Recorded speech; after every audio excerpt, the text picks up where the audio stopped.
Hello everyone, मैं विश्वजीत शर्मा स्किल्सनरी की ओर से फाइनेंशियल इंटेलिजेंस कोर्स के अगले वीडियो को लेकर आया हूँ। पिछले वीडियो में हमने म्यूचुअल फंड्स के बेसिक्स को समझा था। अब इस वीडियो में हम इसके अलग अलग टाइप्स को समझने की कोशिश करेंगे।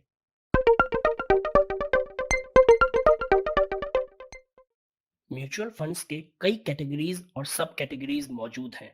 ये एक समंदर के समान है। अनगिनत प्लान्स और स्कीम्स के साथ म्यूचुअल फंड्स आज एक अहम इन्वेस्टमेंट ऑप्शन है। हम यहाँ दो पॉपुलर और ब्रॉड कैटेगरीज को डिस्कस करेंगे, डेट बेस्ड म्यूचुअल फंड्स और इक्विटी बेस्ड म्यूचुअल फंड्स। अगर आप इन दोनों टाइप्स के म्यूचुअल फंड्स के बेसिक्स को भी समझ गए तो बाद में प्लान खरीदते समय आप इसे अच्छे से एनालाइज कर सकते हैं। तो आइए इनके बेसिक्स को एक एक कर समझते हैं। Date funds. Date funds government या कंपनी या दोनों द्वारा इश्यू किए गए डेट पेपर्स को खरीदते हैं। अब डेट पेपर क्या होता है, इसको समझते हैं। वैसे तो कई सारे डेट पेपर्स मार्केट में मौजूद हैं, पर हमें सिर्फ डेट पेपर के बेसिक फंक्शन को समझने की जरूरत है। Let's call it a bond. एक कंपनी को अपने शॉर्ट टर्म और लॉन्ग टर्म जरूरतों के लिए पैसों की आवश्यकता होती है, इसलिए ये बॉन्ड्स इश्यू करते हैं। एक बॉन्ड लेंडर को रेगुलर इंटरेस्ट पे करता है और फिर मैच्योरिटी पर ये प्रिंसिपल अमाउंट वापस कर देता है। Not very different from the FD that we all know and use. Time interval पर आधारित कई प्रकार के बॉन्ड्स होते हैं जिस पर पैसे दिए जाते हैं। कुछ बॉन्ड्स होते हैं जो एक दिन में मैच्योर हो जाते हैं और कुछ हैं जो 30 साल में मैच्योर होते हैं। लॉन्ग टर्म बॉन्ड्स को ज्यादातर गवर्नमेंट इश्यू करती है, वहीं शॉर्ट टर्म बॉन्ड्स को गवर्नमेंट और कंपनी दोनों इश्यू करती है। एक डेट बेस्ड म्यूचुअल फंड कम से कम 25 से 30 कंपनीज के बॉन्ड्स को खरीदती है और ऐसे कई सारे फंड्स होते हैं। अब आप पर निर्भर करता है कि आप कौन सा डेट फंड लेना चाहते हैं। आप अपने हिसाब से शॉर्ट टर्म या लॉन्ग टर्म डेट फंड्स को ले सकते हैं। वैसे तो डेट फंड्स कई तरह की हैं जो मार्केट में अवेलेबल हैं, पर हम यहाँ दो सबसे महत्वपूर्ण डेट फंड्स के बारे में बात करेंगे। वो हैं लिक्विड फंड्स और ultra short term funds. Liquid funds. Liquid funds short maturity वाले बॉन्ड्स या औसतन 3 महीने के अंदर मैच्योर होने वाले बॉन्ड्स को खरीदते हैं। कुछ बॉन्ड्स एक दिन में मैच्योर होने वाले होते हैं, कुछ एक हफ्ते में, कुछ एक महीने में, तो कुछ 4 महीने में। इनके मैच्योर होने की अवधि ऑन एन एवरेज 3 महीने की होती है। Liquid funds short term bonds में इन्वेस्ट करते हैं, इसलिए आपको इसमें तभी पैसा लगाना चाहिए जब आपको शॉर्ट टर्म में उस पैसे की जरूरत हो। Ultra short term funds. जैसा कि नाम से पता चलता है, आप इसमें तभी पैसा लगाएं जब आपको उस पैसे की जरूरत अगले 9 महीने से 1 साल के अंदर हो। ये फंड्स उन बॉन्ड्स में इन्वेस्ट करते हैं जो औसतन 9 महीने में मैच्योर हो जाते हैं। वैसे ये फंड 1 हफ्ते से 18 महीने तक के मैच्योर होने वाले डेट पेपर्स खरीदती है। Debt based funds equity funds की तुलना में सेफ होते हैं। उनके रिटर्न्स लगभग एश्योर्ड होते हैं, पर कभी कभी बुरी स्थिति में ये भी बहुत कम रिटर्न्स देते हैं। Equity funds. ये वो म्यूचुअल फंड्स हैं जिनके बारे में आप सबसे ज्यादा जानते हैं। इक्विटी फंड्स स्टॉक मार्केट में लिस्टेड कंपनीज के स्टॉक्स खरीदते हैं। ये ज्यादा वॉलेटाइल होते हैं पर हाई रिटर्न्स देते हैं। इनके अंदर कई प्रकार के फंड्स आते हैं, जैसे index funds, large cap, mid cap, small cap and multi cap funds, ELSS and sector funds. Let us discuss ELSS and sector funds in brief. ELSS, Equity Linked Saving Scheme. अगर आप income tax भरते हैं तो आपको इस product के बारे में पता होगा। आपको पता है कि अगर आप कुछ प्रोडक्ट्स में कंट्रीब्यूट करते हैं, जैसे लाइफ इंश्योरेंस पॉलिसी के प्रीमियम या पब्लिक प्रोविडेंट फंड या ELSS स्कीम के यूनिट्स, तो आपको टैक्सेबल इनकम में छूट मिलती है। ELSS एक इक्विटी फंड है जिसमें ये टैक्स बेनिफिट मिलता है। इसमें 3 साल का लॉक इन पीरियड होता है और आप उससे पहले एग्जिट नहीं कर सकते। Sector funds. ये वो फंड्स हैं जो स्पेसिफिक सेक्टर्स में इन्वेस्ट करते हैं।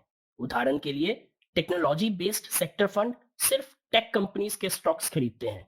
इसी तरह कई सारे सेक्टर्स अवेलेबल हैं, जैसे health care, automobile, energy, FMCG इत्यादि। Best time to start investing in these sectors is when the sector is in beaten down state. जब आप एक म्यूचुअल फंड में इन्वेस्ट करते हैं तो आपको फंड अमूमन दो प्लान ऑप्शंस में से एक को चूज करने को कहता है, वो है ग्रोथ प्लान और डिविडेंड प्लान। वैसे तीसरा ऑप्शन भी है जिसे डिविडेंड री इन्वेस्टमेंट प्लान कहते हैं, जो ज्यादातर इस्तेमाल नहीं होता, इसलिए इस पर समय बर्बाद नहीं करेंगे। हम ग्रोथ प्लान और डिविडेंड प्लान को देखेंगे। वैसे दोनों में अंतर करना काफी सरल है। एक ग्रोथ प्लान में फंड रेगुलर पे आउट के माध्यम से इन्वेस्टर्स को कुछ भी पे आउट नहीं देता। फंड का सारा प्रॉफिट फंड में ही री इन्वेस्ट कर दिया जाता है, जिससे आपकी वेल्थ कंपाउंड होती रहती है। ग्रोथ फंड्स विशेष रूप से इक्विटी फंड्स के लिए बेहतर काम करता है, क्योंकि यह आपको अनुमति देता है मार्केट में पैसा लगाने के लिए। आपके फंड से जो भी प्रॉफिट होता है वह मार्केट में ही रहता है और आपको साल दर साल कंपाउंडिंग का बेनिफिट मिलता रहता है। वहीं दूसरी ओर डिविडेंड प्लान कमाए हुए प्रॉफिट और इनकम से डिविडेंड पे करता है। डिविडेंड ऑप्शन आपको समय समय पर प्रॉफिट को बुक करने की अनुमति देता है। ये ऑप्शन उनके लिए अच्छा है जिनको समय समय पर अपने इन्वेस्टमेंट में से इनकम की जरूरत होती है, जैसे रिटायर्ड लोगों को होती है। जैसा कि नाम से पता चलता है, बैलेंस्ड फंड एक हाइब्रिड प्लान होता है। It's like a mango duet ice cream, the Joy of mango along with vanilla ice cream on a stick. Balanced funds specific ratio में डेट और इक्विटी फंड्स के मिक्सचर में इन्वेस्ट करता है। तीन तरीके का बैलेंस्ड फंड होता है, कंजर्वेटिव, बैलेंस्ड और अग्रेसिव। कंजर्वेटिव फंड्स 10 से 25%, बैलेंस्ड फंड्स 40 से 60% और अग्रेसिव फंड्स 65 से 80% इक्विटी में इन्वेस्ट करते हैं। बैलेंस्ड फंड्स उन इन्वेस्टर्स को ध्यान में रखकर इन्वेस्ट करते हैं जो सेफ्टी के साथ साथ इनकम और ठीक ठाक रिटर्न्स भी एक्सपेक्ट करते हैं।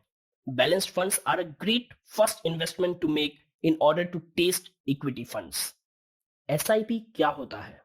दरअसल एसआईपी एक सिस्टमैटिक इन्वेस्टमेंट प्लान है। इसको रीअकरिंग डिपॉजिट की तरह ही समझें, बस फर्क ये है कि यहाँ फिक्स डिपॉजिट में पैसा डालने के बजाय आप म्यूचुअल फंड में पीरियोडिक इन्वेस्टमेंट करते हैं। So SIP is a method of investing in securities through mutual funds. It allows people to invest in small amounts regularly. वो लोग जिनके पास एक समय में पैसे नहीं बचते, जिसके कारण वो इन्वेस्ट नहीं कर पाते, ऐसे लोग एसआईपी के रास्ते का सहारा ले सकते हैं, क्योंकि एसआईपी में आप कम से कम पैसे जैसे 500 रुपए पर मंथ तक को इन्वेस्ट कर सकते हैं। एसआईपी के व्हीकल को यूज करना दो कारणों से अच्छा होता है। पहला, हम आमतौर पर हर महीने एक फिक्स्ड अमाउंट अर्न करते हैं और खर्चों के बाद एक मंथली सरप्लस बच जाता है। एसआईपी अच्छा तरीका है उन बचे हुए पैसों को इन्वेस्ट करने का।